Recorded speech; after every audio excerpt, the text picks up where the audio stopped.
In today's episode, two friends hit the beach together and go body surfing in some of the most shark-infested waters in California. Within minutes, one of the boys was pulled into the water by a man-eating shark. Hit that like button and subscribe right now. This is the terrifying great white shark attack on Lucas Ransom. Welcome to Final Affliction. Matthew Garcia and Lucas Ransom were itching to get back into the water. The 19-year-old California natives had been held up with college classes and the hustle and bustle of their young lives, and they hadn't seen any good waves in months. The two met when they were assigned the same dorm room, and an instant friendship was formed. Matt and Lucas were water babies through and through. They both surfed, boogie boarded, and sported deep tans from their frequent forays to the beach. But by the time October of 2010 arrived, their tans had faded from being away from the beach for 3 months since classes started. The buddies took a rare weekend away from campus to visit Lucas's parents' house in Riverside County, but there was no sleeping in or lazing away in front of the TV. The boys planned on spending every waking moment in the water that they'd missed out on for the last few months. Lucas's mother, Candace, was a little annoyed at her son's insistence to get out of the house almost as soon as he arrived. She tried to convince the two to keep their trips to the sands short and spend more time at home. But predictably, the boys were more interested in boogie boarding and seeing pretty girls. She certainly wasn't fearful of Lucas spending time in the water. He'd grown up in the surf, and he was a licensed lifeguard after all. You could almost say that she had a sixth sense that something terrible was about to happen. Despite his mother's request, Saturday morning came, and Lucas was up at 5 already, shaking Matt awake, eager to get out as early as possible. And this is where the first sinister sign of what was to come appeared.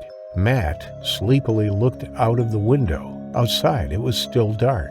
The only light in the sky came from the moon, and the moon was blood red. Matt felt a chill, and he thought for a second about telling Lucas that he didn't want to go after all. But Lucas's enthusiasm soon erased the memory of the creepy moon in the sky. It was impossible not to get caught up in Lucas's joy.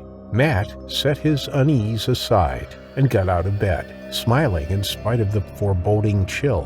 When they arrived at Surf Beach, just a stone's throw away from Vandenberg Airport Base, all traces of foreboding disappeared. The day was just too perfect to pass up. The sun rose bright and shining, the waves sparkled, and the beach was soon filled with surfers, swimmers, and all of the pretty girls that the lads hoped to see. Most of the people in the water were congregated about 100 yards from the shoreline. At that point, there was a sandbank where you could stand in chest-deep water and move out from there to catch the biggest waves. For 3 hours, all was well, and the day was proving to be everything they wanted it to be.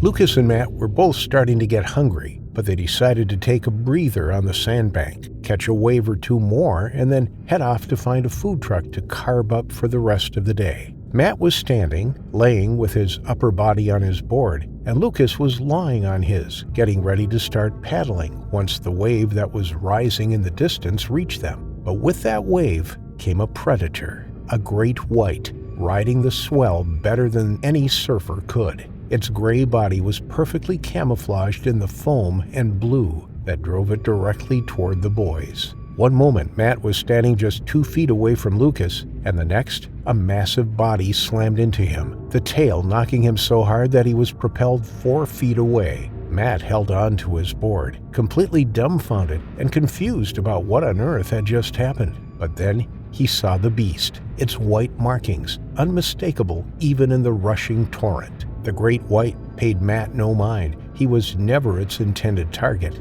It reared out of the foam, mouth agape, and smashed down on Lucas just as the boy stretched out his arms to begin to paddle. The thing was no less than 18 feet long, a massive specimen, even by California waters standards. The predator and boy disappeared under the water in a spray of blood and polyethylene from the red boogie board. Lucas managed to scream for help a second before he went under. Matt didn't wait for his mind to clear or for either of the two to reappear. He just began to swim toward where they'd been just a second before. But the entire wave was red, too red to see any shape or form. That's until Lucas's dark curly head appeared within the crimson, so that's where Matt headed.